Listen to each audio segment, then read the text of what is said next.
have in what President Ruto did hand over to us is the day he tries to swear in this group of cabinet at Parliament. That would be a classical chance, the best chance. You have all of them at State House. The swearing in is taking place, and that will be really, really a good chance to organize some things around the State House. But having said that, he has given us a couple of pressure points which I will offer. I'd like to say a third thing that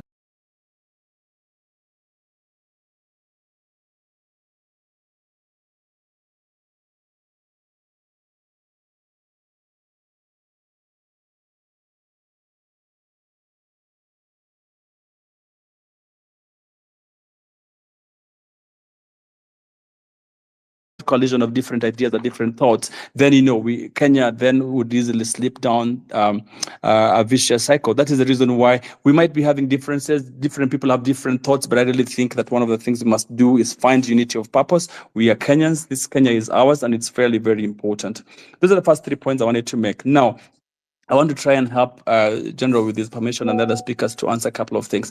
I think in the occupation of JKIA, and General has said very well, yes, it's a good point to do, but let us also, in tactical war, of course, you go for, military objectives, strategic and military objectives. So there must be strategic points. So, JKIA, of course, in a strategic point. But again, we must always keep the focus. And General, I think, highlighted very well the parliamentary square where there's parliament, the offices of government, the offices of the judiciary. That becomes a perfect place to occupy in terms of how we move forward. So yes, whereas it's possible and good thing to try and engage in places that makes the government feel the pain, like JKA, Mombasa, like I had someone say at the airport. It's important to keep the focus in where the government is installed, and that's why Parliament, the Supreme Court, State House, and such other places then become strategic places with regard to how to occupy. And of course, some comment that was made, a gentleman in Nakuru having been frustrated, a gentleman in Nakuru who has been frustrated that police are brutalizing. The only reason why we find legitimacy is because of the Article 37 provision of the Constitution. We should always be peaceful and unarmed, to protest. If the moment you pick up arms, you then, of course, degenerate in something else, and that, of course, will be a different ballgame. So we must always ensure that we abide by the provisions of Article 37, which is peacefully and unarmed to petition the various authority. I'd like to speak to the last two. The first one is with regard to a comment that was made on the two-third gender rule principle and amendment. So yes, it is important that there are a couple of constitutional amendments that need to take place. But I think what General was speaking to was more that we should avoid right now. What is pressing is not really the constitutional, the two-third gender rule constitutional amendment. At least not for now, until we get this particular regime out of power. But it is true, and it will be important that the two-third gender constitutional principle needs to be enacted. Should we then able to realize the aspirations of the Constitution? So yes, it's an important thing that needs to be done. Just that in the manner of sequencing, it is not that is pressing right now and also urgent. By the way, again, the two-third gender principle is what gives us a chance actually to dissolve this parliament and also to to make sure that Ruto goes home, because you remember that particular advisory that was given by Justice Maraga pursuant to Article 261(7) of the Constitution. So using the provisions actually of the two-third gender rule that the gentleman raised, it is also possible to actually send this particular parliament home, and consequently, of course, the presidency and all of the elections subsequently. So yes, in the long term, is no constitutional amendments. Lastly, in terms of this particular sector, I'd like to see someone actually talked about to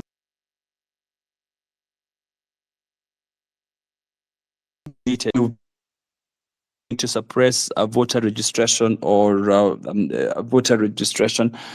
I really think that what is important is the nomination and establishment of the IEBC. So whatever we can take, part of the demands that we must make in the next couple of weeks, as we say, Ruto must go. We must also ensure that the IBC then is in place to make sure that all these Gen Zs who are in the streets participate in the next general election whenever it is held, so that at least their voices is not just heard by manner of the protest, but also in terms of the vote. So what is important is the IBC. Let's keep the focus. Let's push that and make sure that, before this regime goes home, if at all it takes too long, we must have an IBC in place so that at least we help us to take Kenya back to constitutionality. Thank you very much, Maj, and I'm happy to support whenever I called upon in the next couple of hours. Thank you so much. Thank you. Thank you, Neto. Thank you, Neto, for your submissions. I think what I like to make a rejoinder on is what he purported about, like the president had already gazetted on why he fired all his cabinet secretaries. My question to him, also to Daktari, because initially we had said that we need a multi approach. We can ensure that we are giving this government, we are giving them hell in terms of operations. Because if indeed he found that these people are not transparent, he had listened to the people and he decided to disband all his cabinet. So then, how did he sanctify them a few weeks later? And then he has also found now that Kina Duale can come back. Today in Bomet, he was at homecoming for David Chirchir for his reappointment back to the cabinet. So legally, is that even feasible? Because you gazetted that you've disbanded your cabinet the next day, and then you've also given clear reason as to why you did. A minute later, the same characters are back. So I don't know, Daktari, you can advise on that if people can go to court and ensure that he does not even proceed with the people that he has proposed back from the ones that he had fired, I think, a week earlier. So before you respond, maybe we can give the mic to Prof. I see you're back. Unmute and say hi. Say I'm a Kenyan. Yeah, sorry, am I audible, right? Yes, we can hear you. Yes, I can hear you. You can go, and then Honorable Nyeko, Daktari, you can make a rejoinder on the questions that have been asked, and then we can add more speakers later. Yeah, thank you very much. I'm very happy about this space, and I thank the host and the co-host and all the speakers. And Doctor, I joined when you were elaborating on the key points, and that was amazing. You see my thumbs up and appreciated all you said. That was very detailed. That was very international, and that was very, very empowering. And having said that, I put something on the throne or comment section or something, is how to plan a peaceful protest. Number one is very important, is assembling. Assemble. Number two, organize. Number three, define. Number four, research. Number five, prepare. And number six, notify. Number seven, publicize. And then after that, and then the next one is know your rights in plural.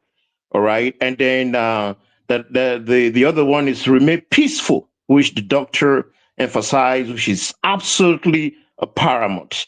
And then the next one is that's protest. So it's to do it, is to speak out on issues that we are, as Africans, as Kenya, we are passionate about, which is very simple. A singular goal is that Ruto must go.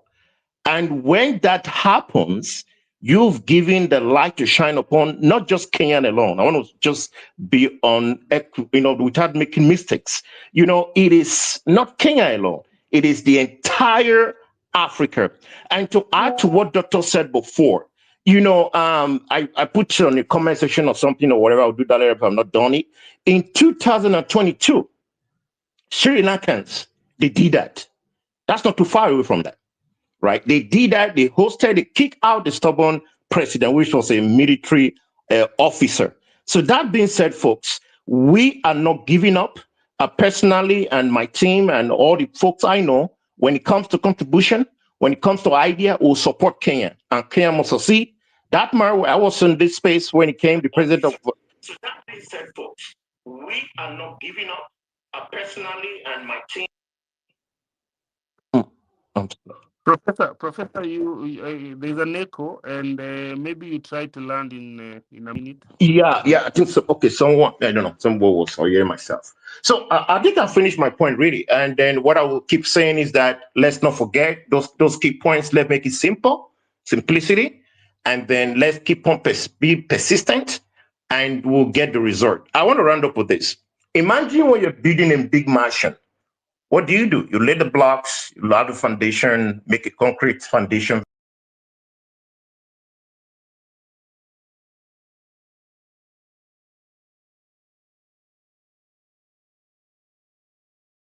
Get the next day, and you're doing the project. It's consistent, right? And you have the finance, everything's in the bank, right? And when the mansion is built, because you didn't stop. What happened? And you'll say, "Whoa! I will just build this fantastic mansion." And the world is just saying it, like, for example, Sagrada Familia in Spain or Paris, the tower. So this is what we're doing right now. So I want to encourage everybody, let's not give up. Let's publicize it. Let's tell the word, and let's go out there and root out the criminals out of Kenya and the entire Africa. Thank you very much. Thanks so much, Prof. And yes, so as we proceed, I would like to encourage Gen Zs who are in the space to request for the mic. And I would like to also underline that we are moving forward also going to give priority to Kenyans in Kenya to come in and also share their point. So, Honorable, 2 minutes, please. I hope you can speak on Nyeko. I hope you can speak now. Yes. Hello. Hello. Good afternoon. Good afternoon. We can hear you. Please proceed. Yeah, thank you so much. I'm called Nyako Paul. I'm from Uganda, but I'm currently in the Caribbean. I'm so happy to be here again, and I'm so delighted to be part of this movement. I just want to say that as a Ugandan and as an African, we are so proud of you Kenyans, especially the Kenyan youth. You see now, the wave has reached Uganda, and you heard yesterday or today, our president was warning everyone not to march to parliament. So that is the power of this movement that started from Kenya. It's also moving to some other African countries. So I'm just standing here in solidarity with you people to encourage that we keep the fire burning. Personally, I'm so disappointed with the president of Kenya right now, Mr. Ruto. How can you be like a dog who vomit and then lick out the vomiters? That cannot happen. When he fired all his government, he brought some hope in me. But after a day or two, the dude reappointed everyone from where he fired them from. So literally meaning that he gave Kenyan and African a fat, big middle finger. So my being here, I've been following all these spaces, but today is my greatest day in history that you gave me a mic to speak. It's just to encourage everyone in Kenya, please stand strong. We are with you in prayers. We are in Uganda. We are in other parts of the continent. We are standing with you, and we pray that the change comes to pass. I'm equally disappointed with my cousin, Raila Amolo Odinga, for what is going on right now with the dialogue. The young people of Kenya never call for dialogue. I'm from northern Uganda, and people of the lake are our cousins. So literally meaning we are all one people. So what he is doing is personal, which is not the interest of the fellow Kenyans. Lastly, the energy, the motivation, everything that we are watching on TV, it's giving the wave to all the region of Africa. So we are not talking alone. We are all here following you. It will be very nice that the wave comes to Uganda, goes to Congo, goes to Rwanda, goes to Nigeria, goes to Ghana. Everyone is watching Kenya. So I would like to say thanks so much, and let's keep the power moving. Let's occupy the strategic places like the airport, like what I'm hearing, those are very nice options. And I'm going to pledge my help. I don't know who to give my help to, but I'm going to put my email on the comment section so that even if $100, even if 500 shilling, Ugandan shilling, I could send it for the youth who are going to be on the street, can buy some water or can treat some injured person. So I'm going to put my email on the comment section. Someone who is reliable can get in touch with me, and I see what I can support as a Ugandan, as a Pan-Africanist, and as an East Africanist. So thank you so much. Thanks so much. Honorable Nyeko, maybe you say this is a safe space for you, a Ugandan. I know you've not had such a. You can say here, Museveni must go, and you are safe here. Kingsman, stop. Kingsman is my little brother. He's always a catalyst. Don't mind Okay, Okay, him. Museveni should go. Museveni should and go. Are you tired? okay. Okay, I think Maji, open your mic, but I can't hear you still. But it's okay. You go ahead. I've seen Dr. Ria raise his Yes. hand. But Honorable Nyeko, okay, Kingsman, what are you saying? So let me do this, Hillary. Let me, Dr. will go and then I'll log out and come back again because you cannot hear me. Dr. feel free to chime in just before a minute before that. Nyeko, I have a feeling at the moment that Ruto is trying to bring in Uganda. You know, the techniques that are being used in Uganda, in Kenya, the catch and release, and this is going to destroy the youth. I know of people who were actually abducted in Uganda. They use the military. They start with the police, and at one point they use the military. And the kind of stress these people are having, because now they're abducting men.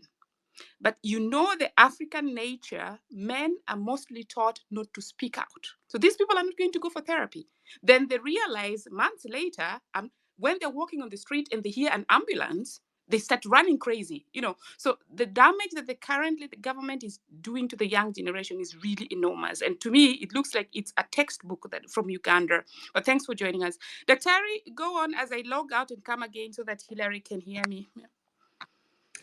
Thank you, Hillary, and thank you, Marge, and everybody else who has spoken.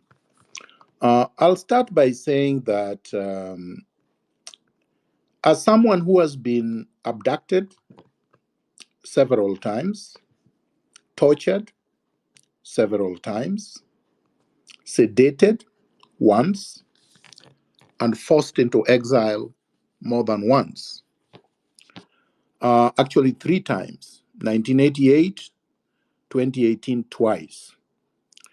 I would like to encourage everyone that these atrocities and abuses do not break committed and focused revolutionaries and fighters for justice.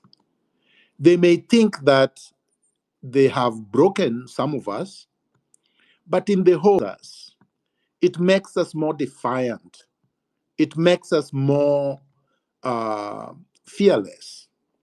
So let's not fear for the people they have abducted, tortured, and released. If someone wanted to betray the cause, let them not use the abductions, the torture, and then the release as the excuse. If you wanted to join Ruto and don't give the excuse that it is because he arrested you. A committed fighter for freedom will not be broken even in death. When Patrice Lumumba was abducted, degraded, tortured, and he died with his head held up in 1964. Patrice Lumumba remains as the symbol of African defiance in the face of atrocities. And Ruto cannot be compared to the Belgians in Congo, or Mobutu in the Congo, or Amin in Uganda, or any of these characters who have tried to cling to power through brute force and failed. William Ruto is not more powerful than Napoleon All right? William Ruto is not more powerful than all the big dictators like Ceausescu or Marcos of the Philippines. William Ruto is actually a small, tiny insect compared to those dictators. And therefore, William Ruto cannot defeat the people of Kenya. Let us make that very clear. It does not matter what he does. It does not matter how brutal he becomes. It does not matter how desperate he becomes. It does not matter the kind of threats he gives.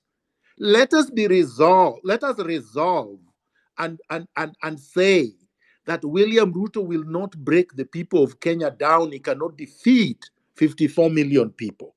One. Number two, the struggle is protracted and must be protracted. The struggle cannot have one formula. It cannot have one form. It cannot have one way. So therefore, we must adopt many, many ways of weakening William Ruto, of spreading him thin, of disorganizing him, of confusing him, and then defeating him. So, whoever wants to occupy strategic public spaces, do so. Do so in large numbers. It doesn't matter where, it doesn't matter for how long.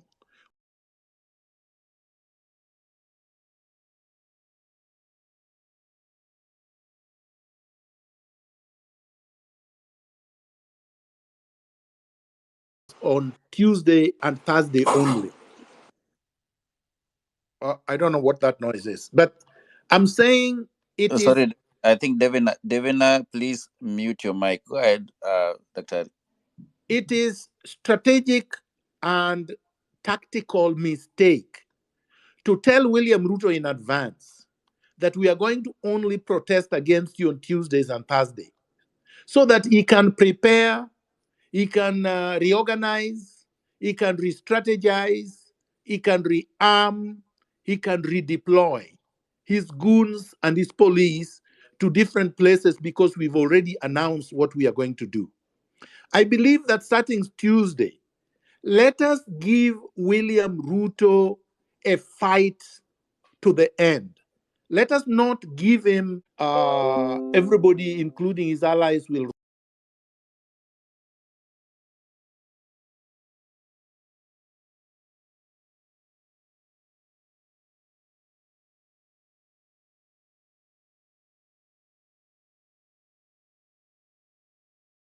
want reforms.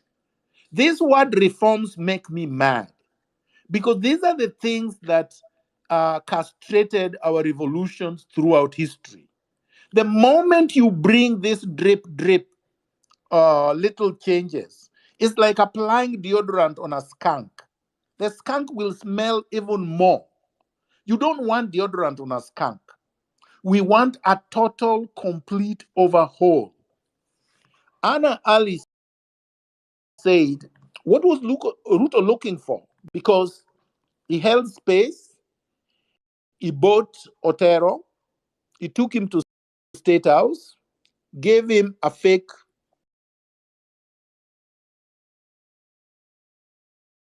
his space. They said about 120,000 Kenyans attended.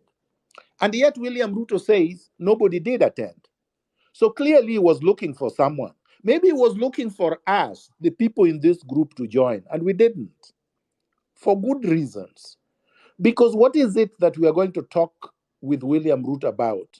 We saw how he treated the journalists, Linus Kaikai, Ageo, and Eric Latif.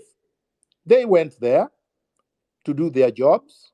They asked him questions on behalf of Kenyans, and he treated them with total disrespect that he was asked. And he basically abused Kenyans. He said a little child who had been killed by the police was not shot 8 times, but the child died.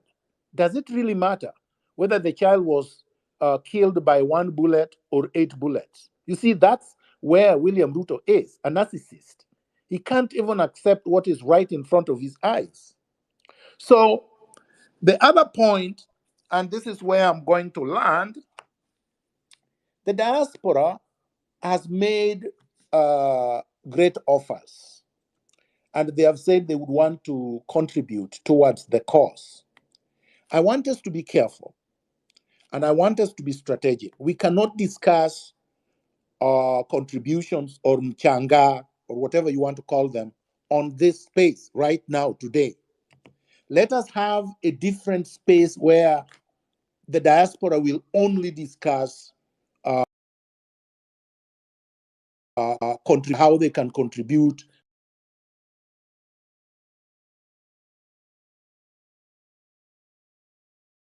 and will pick the most honest among the diaspora to be responsible for that contribution. It would not be one person, because that's a dangerous thing. You cannot expect one person to account fully for what nobody else observed. It would have to be more than one person, more than two, more than probably three. Three is a good number, but it could be more. We must have accountability. We must have transparency. We must do it better than Ruto is doing. Because everybody is just doing these things thinking that we expect the person to be quote unquote good. So you are expecting the person to be good, but what if they're not? You would have no recourse. So let's always organize ourselves better than Ruto would or is. And we know he's a thug, but we know that thuggery will not prevail this time. I will land. Thank you.